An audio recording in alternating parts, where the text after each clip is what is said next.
Good morning, YouTubers. What is up? We are out here just to get it. Got some coffee?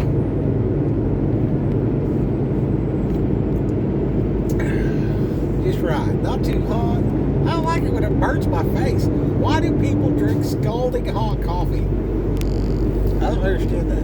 Maybe I should drink it that hot. The way I don't taste it, because it does taste kind of gross.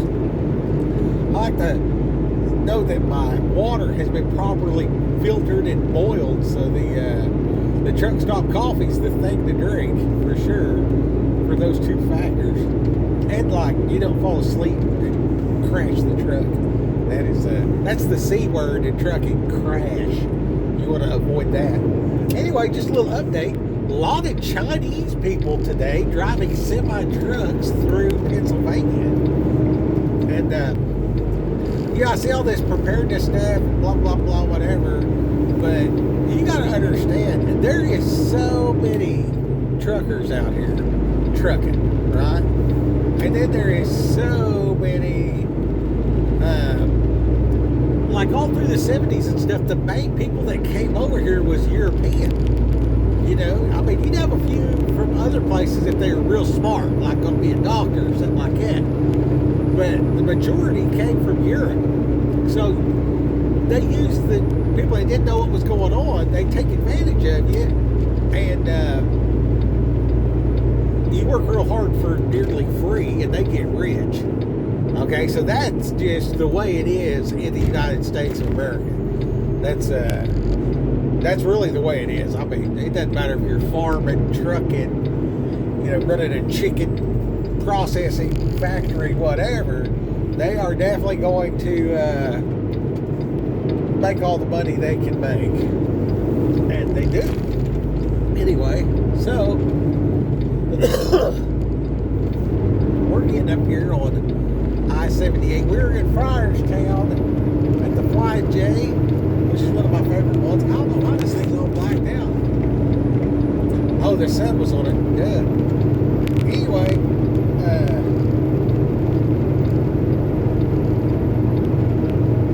so I was watching this guy. He bought this military equipment and he's fixing it. It's like a crane truck or whatever. And he had an ad for BetterHelp. You know what I mean? Like one of the deals where you call in and tell somebody all your problems and have somebody talk to you type of thing. And I seen a comedian here a while back and he was like, try a couple of beers. You know what I mean? And it's like, it was really funny or whatever.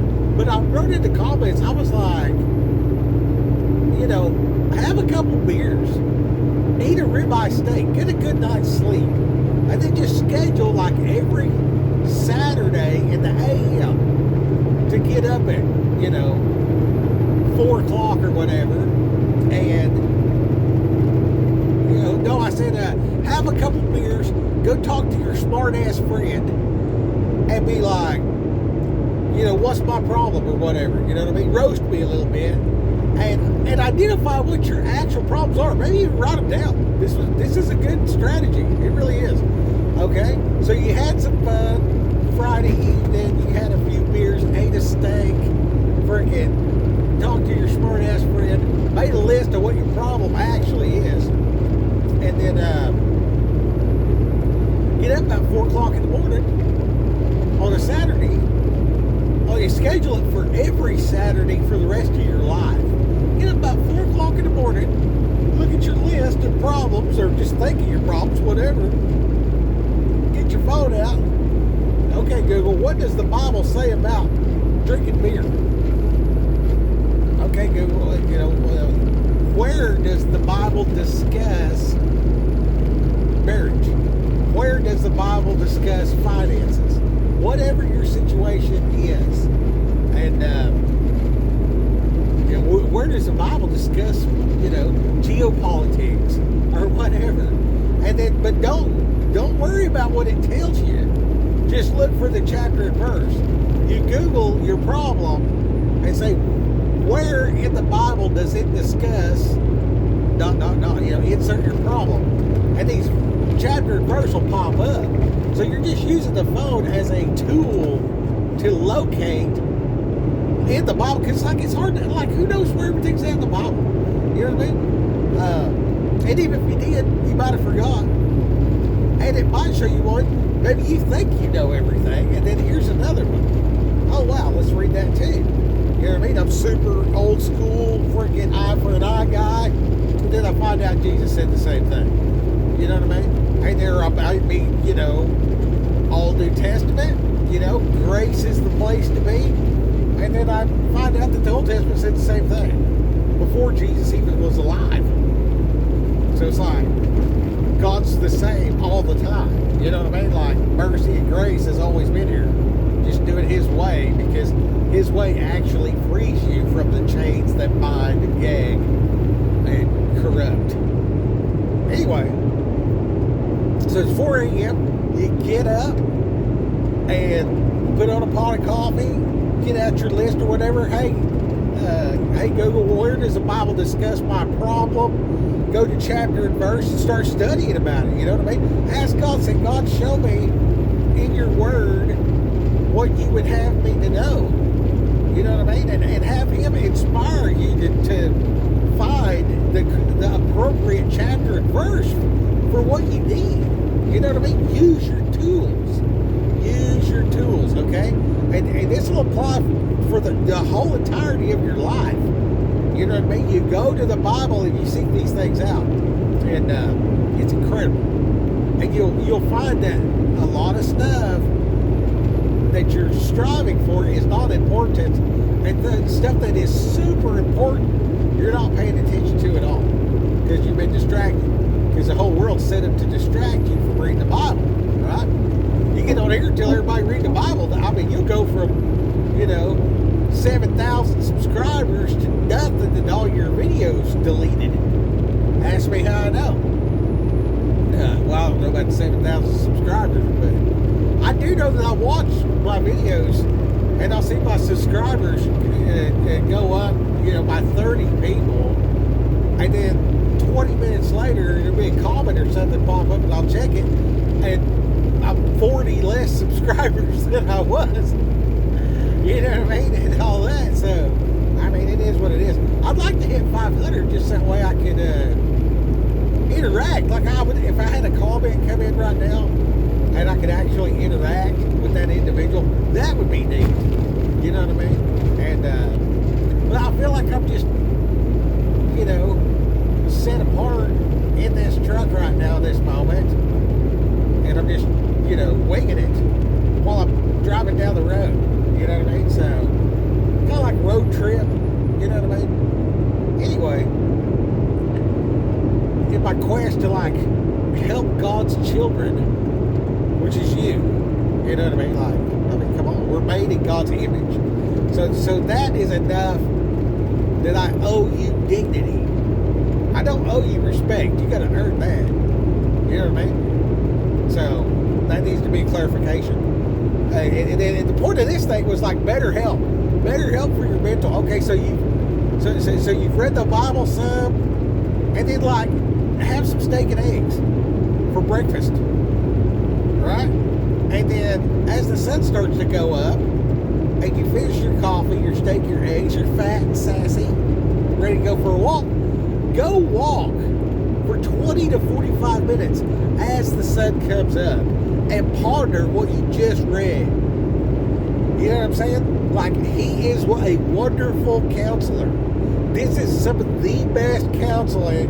And you don't have to rat yourself out to somebody over a freaking telephone talking to a psychologist. You know what I mean? Like, I have a personal policy of don't tell on yourself, right?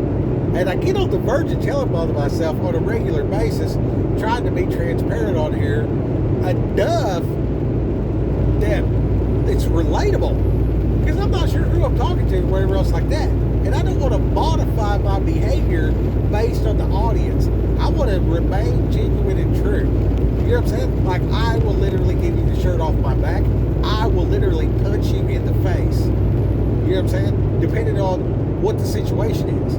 You know what I mean? And that's just the reality of living in a broken world. You know what I mean? And I just want to help people that's got mental health problems. And it seems like to me, I'm just going to be honest with you, chemicals don't fix bad habits. Let that sink in. Chemicals don't fix bad habits. Not exactly sure. However, there's a strong case to be made that people taking this stuff south exit 85. A lot of people taking these chemicals that the psychiatrists they end up with more problems. There's a strong case to be made there. I'm no expert or anything else like that. I know for a fact, that certain individuals have come to my house. I've taken them under my wing as a mentor, friend, whatever type of deal, and proceeded to build a fence and dig holes and carry concrete and mix stuff in a wheelbarrow. And over the course of the weekend, when the person goes back to their people, they tested them. And they had no anxiety and all these other, stuff, and just was gone. And I was like, this person did not need chemicals. They needed a loving family and a dad that had their back. That's what they actually needed. And once they felt like they were part of the tribe, and this individual was going through court stuff and had all this stuff going on or whatever, and it was one of them kind of kinfolk type of deals. Anyway, I stepped into a situation through marriage. Like, I didn't know these people, right? And then when they came straight, just first rattle out of the bucket, went out and got hammered, you know what I mean? Come back high on mushrooms and just like caused a problem, you know what I mean? And luckily the elders were out of town. So me and the wife sent the individual down and was like, look, and they're just thinking, oh man, I messed up again. I'm going back to the, situation or whatever, housing. But in that moment, I'm in there, you know what I mean? And we're like, set them down and everything like that and said, look, you really bloated. Like, we literally gave you the outline of what it takes to live here. And I think you broke every rule that night. And here's the deal. We love you too much to rat you out. You're one of us now. You're kinfolk. As far as I'm concerned, you're Negroid. We don't give up on each other. We ain't gonna rat you out. As a matter of fact, we're gonna cover it up, and we're gonna make sure that your people, your probation and all these other, whatevers, don't know that this happened. This will go no further type of deal. And then I proceeded to just be like, hey, you did this, you did that, or whatever, and I can't stand to watch that because I love you. And I cried and everything. You know what I mean? Went outside. I came back in. I said, I love you too much. You're worth too much to do this to yourself. And my wife's like, go outside and calm down, calm down. So I went outside. The wife did the woman thing. And I got loud about it too. Well, after a little while, my wife comes outside. And she's like, are you okay? I'm like, yeah, I'm fine. I was like, are you working on a lawnmower or whatever? I'm like, yeah, no problem. You know what I mean? And then later that day, we built a fence. You know what I mean? And I talked about the Bible. And I was like, in the Bible, they would stack rocks and set up memorial. You know what I mean? And then that evening, I made steak dinner. And I set the table. I cooked the food. I did everything redneck to the nines. You know what I mean? Just humble because we were just there at the house. You know what I mean? I didn't get any catering or anything else like that. But I set out forks and spoons on a folded napkin and had plates sitting there, and I brought in the pot of food or whatever. Well, I forgot what I cooked, but I cooked some good. It's good. I could cook. Well, I'll tell you right now, I could. Anyway, and I said on the table or whatever, we sat down, and it's like we're welcoming you into the family.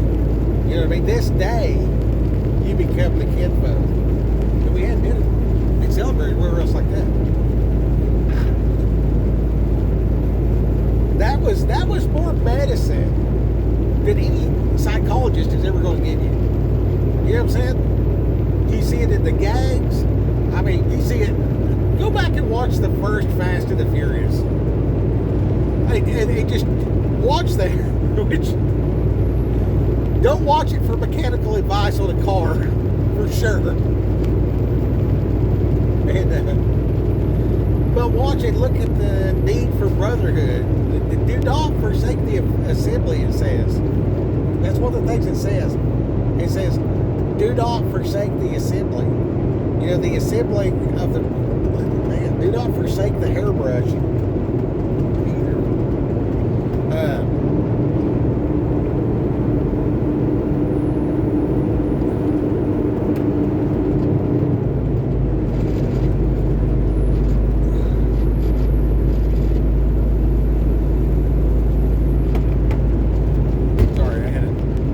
I was about 15 miles an hour over the limit. That's 55 through here. That police was coming along. He'd been watching me for a minute there. So, do not forsake the assembly. You know what I mean? But assembly as a family. You know what I mean? And as an individual, like I got to be the dad of this deal, right? So it's incredibly important for me to hang out with a smartass and let them kind of talk shit and listen and then fix it. You know, listen, take that in prayer to the Father. Use your device to be like, hey, I mean, I ain't got time. I ain't got time to fix all kinds of stuff. Dennis just texted me, break fist. And a picture of the dogs eating break fist. It's break fist.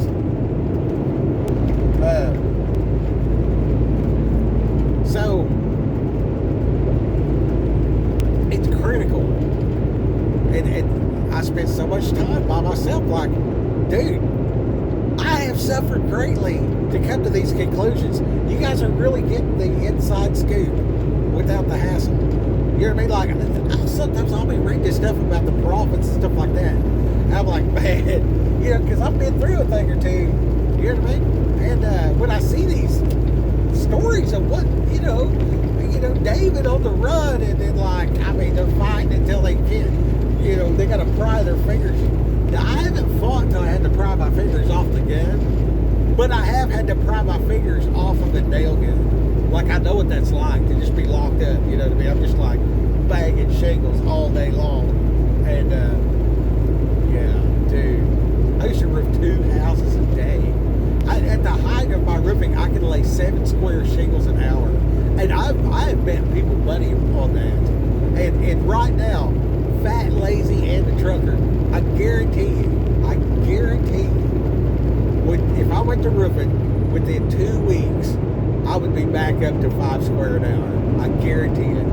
And your average roof is about 30 square, sometimes 40. Yeah. So that's, 540, it's 8 hours. You know what I mean? You snatch the roof off, I mean, completely by myself. I would take one guy, you know what I mean? And then when I had a crew of about 4 or 5 guys, we would do 2 a day. Anyways, it was just me and one other guy shingling. Anyways, you got your problems. You feel like you need, whatever. Like, especially if it's some kind of addiction. Oh, Dennis says, Peter chapter 2, verse 24. I have no idea what that says. That just popped up. So that's straight from Dennis. You know what I mean? If that applies to this, then let that be your confirmation.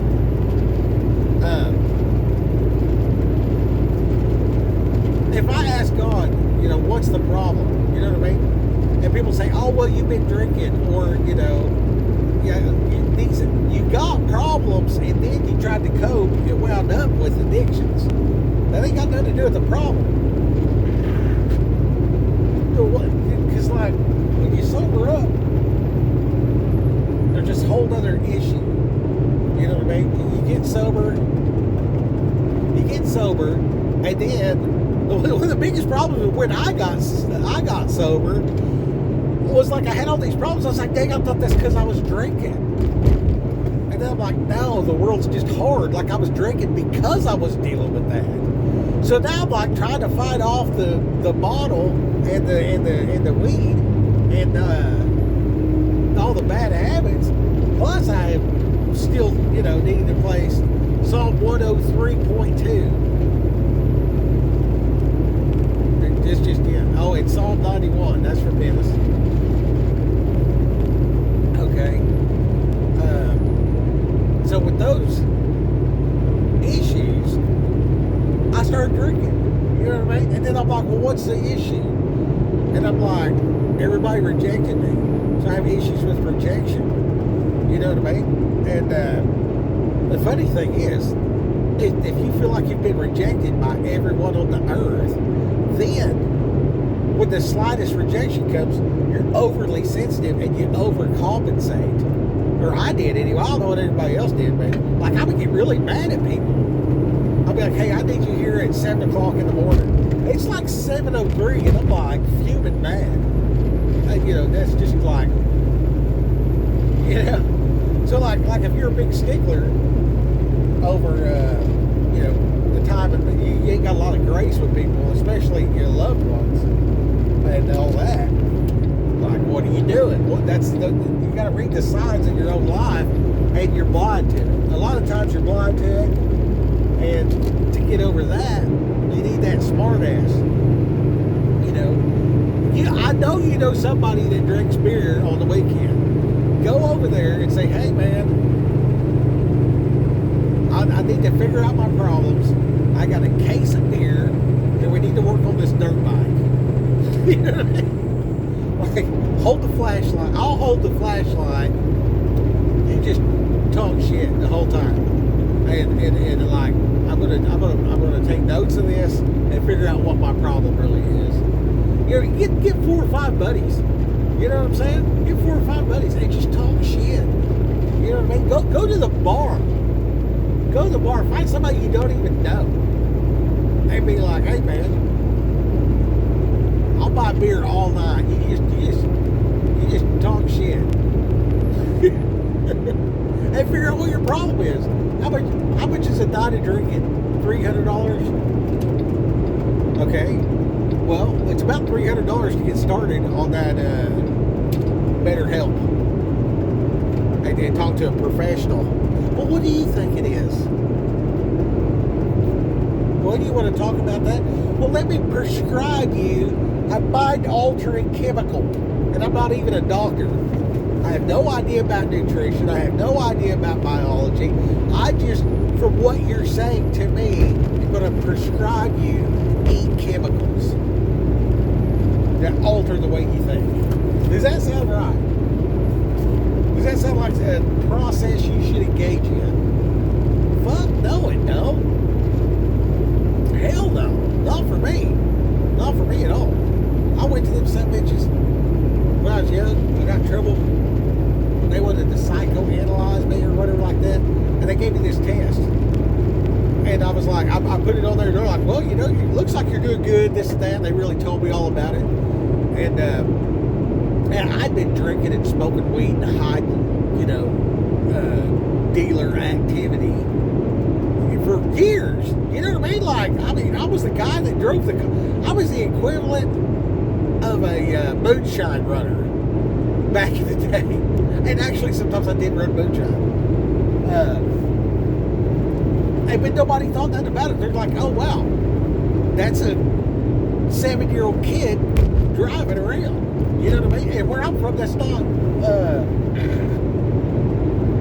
unheard of. And then even if you did call the cops, we called the cops because the house got shot up. They took them 3 days to find the house. Like, we had a fire. There was a fire, and the smoke was going up. And there's about 12 of us out there from about a 3-mile radius out there fighting this fire, and somebody went to get help and everything. And the fire trucks were following the guy and lost him in the dust. there was smoke going up, like a smoke signal, and they showed up after the fire was out. Like we were fighting that fire probably from about 9 o'clock that night, and the fire trucks got there about noon the next day. You know what I'm saying? So, like, you're not getting any help. The chances of outside help is no. They're not coming. You're not going to get no help. You deal with it yourself. And that's the way I was raised, right? So when it come time, and, you know, there was a falling out, and then I ended up going in the system like a kid that didn't have no place to go. But I was faced a bunch of charges, too. And they give you this test. They called it a sassy test. So I filled out and everything, and they're like, hey, you're good to go. And I was like, you know everybody can just put whatever on this paper, right? And they said, oh, no, the way that this is set up, you can't lie on this paper. I said, back then I liked Butterfingers and Pepsi. I said, I'll bet you a Butterfinger and a Pepsi. I said, if I can make one that looks like a drunk, like I've been drinking all the time, Pepsi. And then if I'll write you another one that says I'm on drugs or whatever, and then I want a Butterfinger, king size. Then I'll write you another one that says that you know, I've been beaten or whatever. You know what I mean?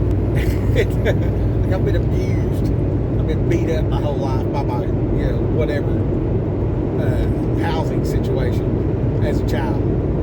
I said, I'll write you one like that. They're like, there's no way you can do it. I said, I want a pizza for this last one. Well, I filled out 3 of them sassy tests. I got a Pepsi, a Butterfinger, and we all had pizza that night. The dude was so surprised that he bought pizza for all of us. It was I think I was in, they bounced me around to all the different shelters. And you just meet the worst kids. So I'm just like meeting all of them. And later on in life, like, because you couldn't just go to the store and buy weed back then. Like, it was a big deal to have a weed under, you know what I mean? So I knew everybody that smoked in all these different towns. By the time I got down around Oklahoma City, it's just like, a pound of weed is how much? You know what I mean? And then it's like, I'll leave the rest of it out. And then it turns out like you can buy jalapenos and do the same thing. You know what I mean? If you just apply all those principles to something that's not contraband, you can actually make more money and not go to jail. You just need a semi-truck. So, I mean, yeah. Who knew? Well, apparently, everybody knew. And then they bring in migrants that don't know nothing. They're like, we'll give you $1,000 to drive this truck. They're like, $1,000 US? They don't realize it takes $800 for the fuel. Then you got to buy, you know, tires and all this kind of stuff. So they get done doing the job. They're like, well, hey, you owe me $2,500. I thought you were paying me $1,000. Well, yeah, but you had a flat. Then you start pencil whipping you. You know what I mean? And yeah, and now we have Chinese people. Like, I see one lady shuffling her way. I see one guy. It was crazy because a guy from Pakistan, he had the little dingle balls on his dash up here, and that towel on his head, and turban, whatever. And then he was coming this way, trying to go out the end, and then the Chinese guy, he was a flatbedder, had a step neck. He was coming this way, and he stopped. And of course, he's like no emotion, just like, you know. I don't know if the sun was in his eyes or if that's just the way he was. From that angle, it could have been the sun, but you know, just real no emotion. You know, squint. And I was like, what's the chances of this? Like, and it's like Amish country. You know, it's like Friarstown, Pennsylvania. You know what I mean? That is an excellent stop. If you're in Friarstown, Pennsylvania, go to the Pilot. They have excellent coffee. The rest was kind of crazy.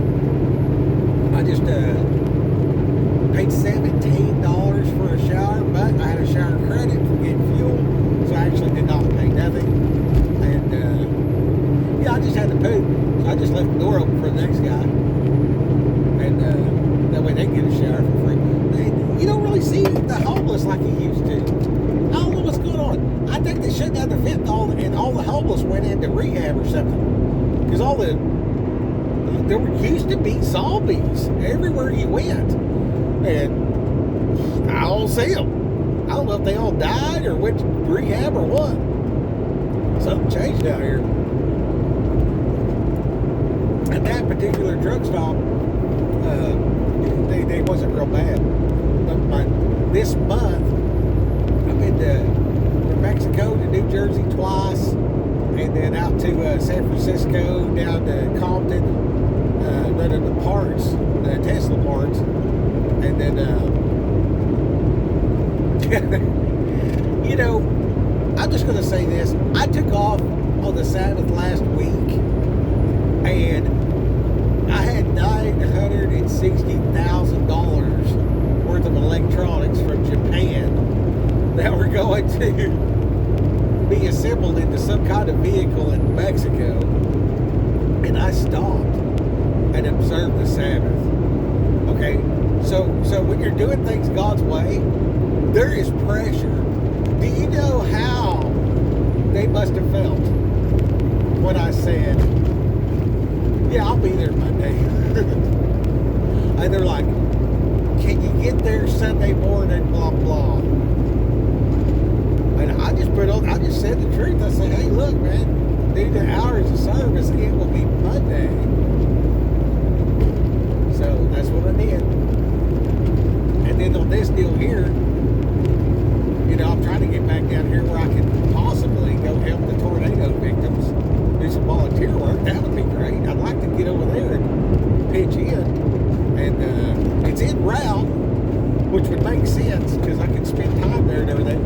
And picking up this load, there's no delivery. Like, it gets there when it gets there type of deal.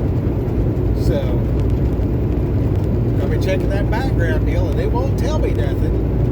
So if I go one way, I'm 300 miles out of route to get more cases of Bibles, which I'm out of Bibles. That bothers me. And then the other way, it's like go to, Mississippi or whatever. But if the check don't come back, then I can't do that. But that's directly en route. So I guess I'm going to go get the delivery made or whatever, and then maybe just rent a car in McAllen at the airport and drive up to the tornado and help, I guess. I don't know.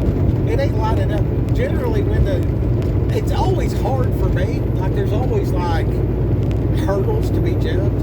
But generally, I just take care of whatever God places right in my path. You know what I mean? So, we're going to see if this, timing works out for me to stop en route. And if not, I'm probably just not going to go over there. They had a tornado in Oklahoma about almost 3 years ago, something like that. And I was going to go over there and, man, loaded the truck with provisions and everything. And then there was a big situation at the house. And I got thwarted from going. And, yeah, there was like a rift in the family over that. And,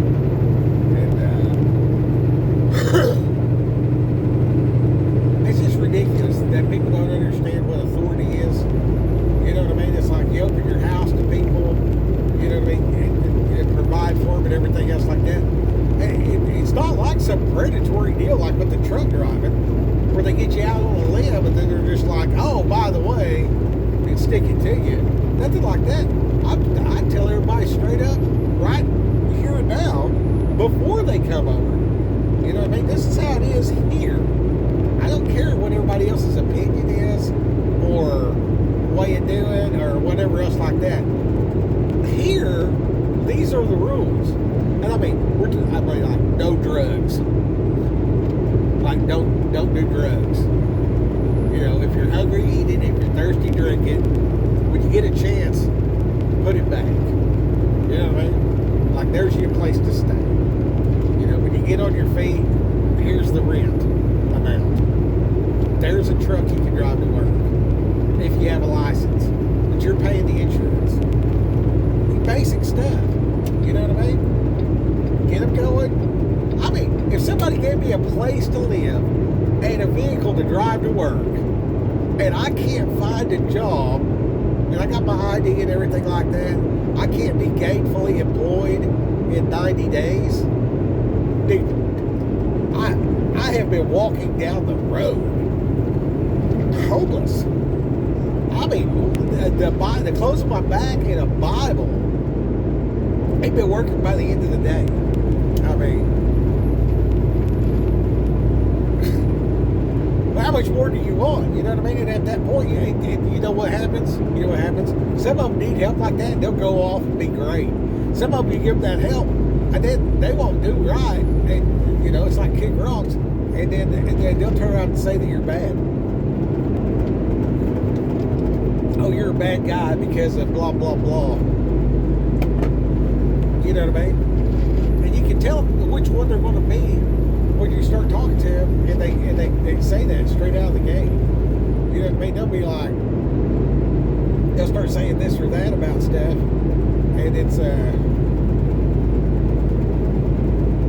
whatever they're saying. Like, if you're going to hire somebody and they're talking trash about the place they used to work, they're going to talk trash about you. Don't trust people, trust traits. You know what I mean? If you're talking to a guy and you see that they are, you know, they show up to work every day. Well, once you start messing with them, they're probably going to show up to work every day. You know what I mean? And trust the traits. And then you got to get a step out. You know, when I don't know how else to say it other than the Holy Ghost will give you inspiration, or that this situation gets dropped in your lap. You know what I mean? That's what I have found, honestly, in my going and a doing and a doing and a going and a doing. I'm supposed to be helping whoever's right beside me. I have found myself in some of the most precarious situations, financially, physically, locked up, foxhole, whatever. And I didn't even know what I was saying one time. I was at a church, and these old ladies was behind me. Maybe they were sitting in a pew in front of me. I think they were behind me. They were behind me. And I heard them talking, you know, they were praying about the pain they was in and this, that, and the other and everything like that. And then one of them had the same, there was two of them, they both had the same, you know, painful issue. I forget specifics, but they were talking about why would God let that persist. And then one of them was talking about how they had a doctor's appointment coming up. And I told them, I turned around, I said, you know, I said, I don't know if this is the case or not, but in my life, I found myself in basically a dungeon. And the people around me didn't have enough hope to even try to get out. So sometimes God puts me in a hard spot for the person next to me. The person over here that don't know how to build a set of steps, climb out of this deal. You know what I mean? If you find yourself in a precarious position, maybe if you look around and help the other people, then God will have mercy on you and get you out too, type of deal. And the look on these ladies' faces was just like, you know, because they were definitely gossiping and complaining. You know what I mean? Sure, they had problems, not without good reason, but they were, you know, totally missing the point. You know what I mean? And God has this thing where He will just let you suffer until you get the point. And if you're suffering, and then you get on this, you know, 1-800 ask a psychologist, I mean, I guess it might help some people or whatever like that. But for a guy like me, if I told them the truth, they would run away from me. And if it ain't that bad, you know what I mean? Well, it ain't even that bad. Like, why are you going to spend the money and take the time? And then, if anybody, and this is for real, if anybody's going to look at your situation and say, here are synthetic chemicals. Like, nobody has a problem because they're having deficiency in synthetic chemicals. That's not possible. If God wanted you to have that kind of stuff in your body, all humans would naturally generate synthetic materials, but we don't, right? So don't eat genetically modified food. You know what I mean? So like everybody's arguing over bacon, and I'm like, I don't think you're supposed to eat corn. You know what I mean? Like, I honestly don't think you're supposed to eat corn. Like the enemy's a lot darker than you think. And that's for real. So, eat a steak, man. Get a grass-fed steak and eat it. Like, I find myself tripping and, you know, stressing. And I'm to the point now where, like, if there's something serious, like, I'll just shut the truck down. I don't care. The job can wait. If they wanted the freight today, they'll want it tomorrow too. And if somebody's mad about that, well, I guess they're just going to have to get over it, right? And yeah, that's definitely the way it is. And then I'm going to just pull over somewhere, take an hour, cook a steak, eat the steak, and you know, have some carbs, make sure I'm not hungry, you know what I mean? Steak and eggs, real good, real good. If you eat all steak long enough, you'll shit a brick. That's just not fun. So, and then I watch this deal, they're like, if you're eating a carnivore diet, then you're shitting bricks, then add more fat. You know what I mean? So I was like, oh, well, you know, I'm already fat, so I've been cutting the fat off the steak. Maybe I should just eat that too. Well, it turns out, about once a day, I have some fiber. You know? Just make sure it's not like, and I like the beets, to be honest with you. If you throw, like, just put some water in the deal, throw them beets in there, cook it for a little while, cut the tops off, and then when you take it out, you can just grab it with your hand and just let it cool off. You boil it for a little bit, then just squeeze it, and that skin will just come right off of there.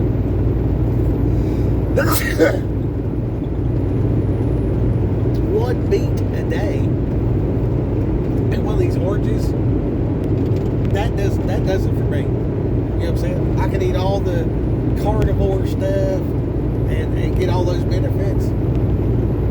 Eat that, and I'm good to go. You know what I mean? But I take the supplement too. These right here, the Alpha Vines. It's got all kinds of stuff in there.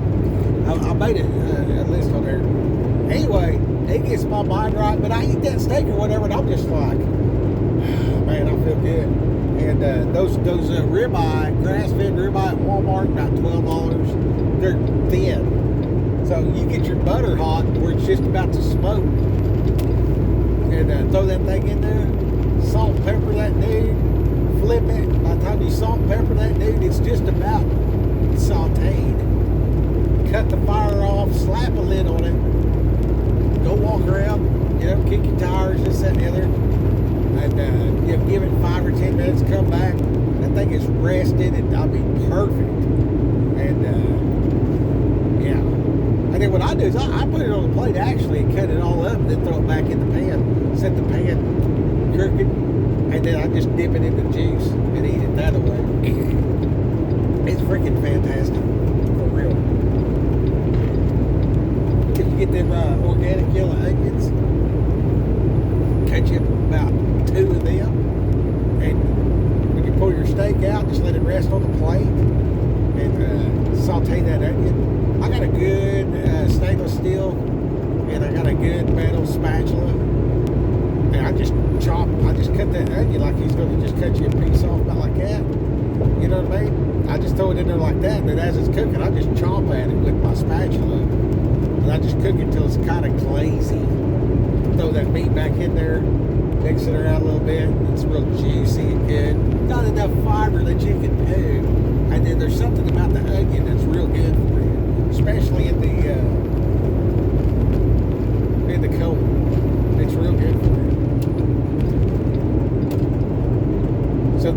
mental health advice. Take it or leave it. I'm a professional truck driver. I grew up at the end of the last dirt road. My qualifications are I'm still alive. I don't want to brag or anything, but to qualify this thing, like, I have suffered severely. For real. A lot. Like, a lot. And I'm still here. And God's the one that got me through it. So to recap this deal, what I'm literally saying is, drink 2 beers with a friend, or 5, and let them roast you.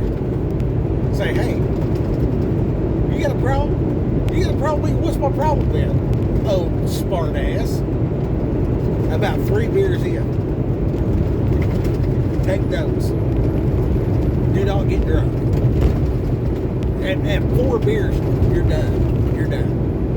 Take notes of all this stuff. Set your alarm before you do this. Friday night, what's my problem? Saturday morning, take your problem to the Father in prayer.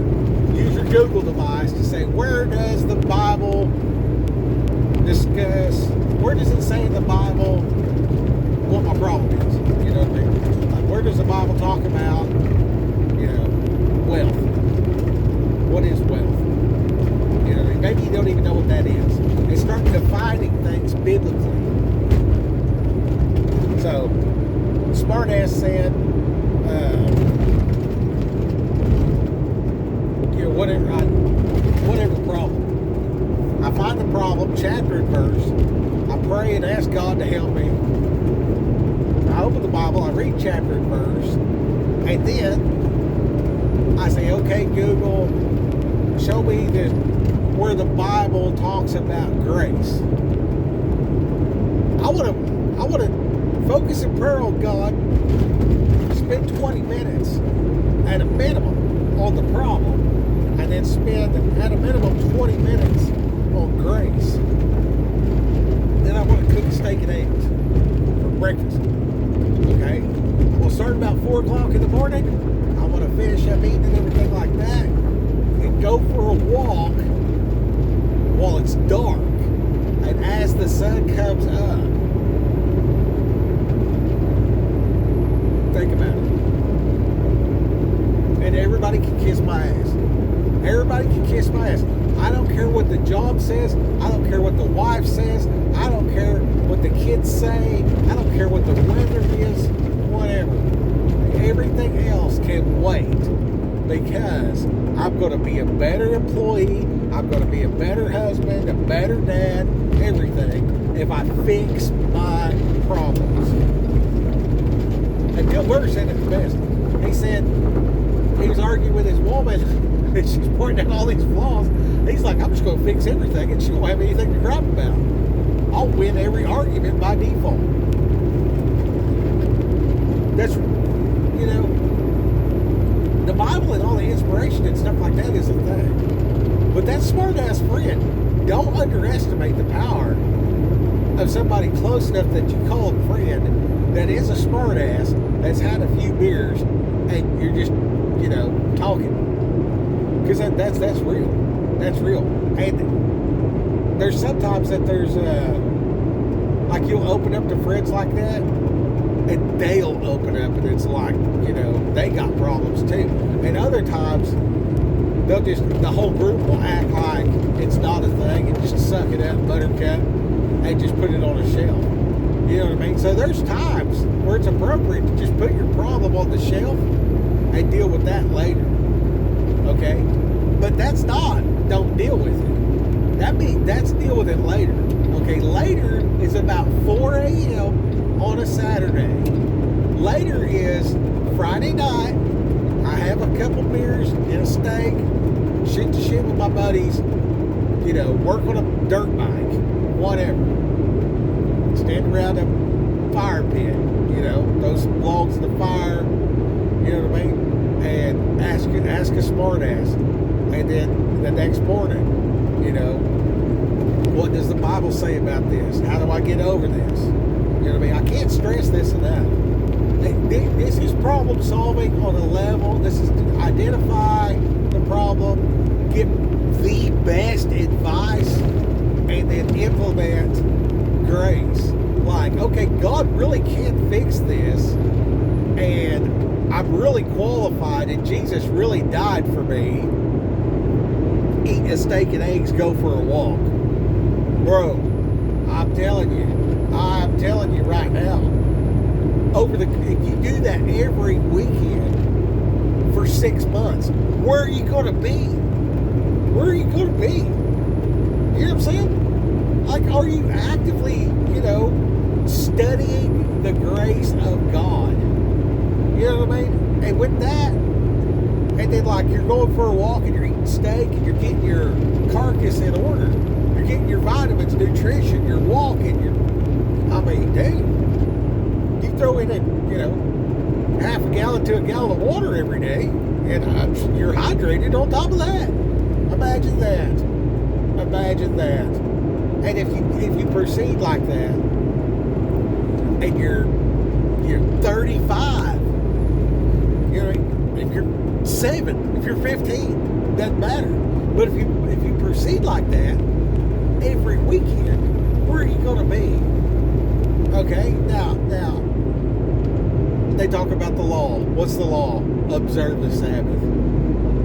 This whole entire video is me telling you to observe the Sabbath and do not forsake the assembly. You don't need somebody on the phone for better help trying to tell you to go take pills.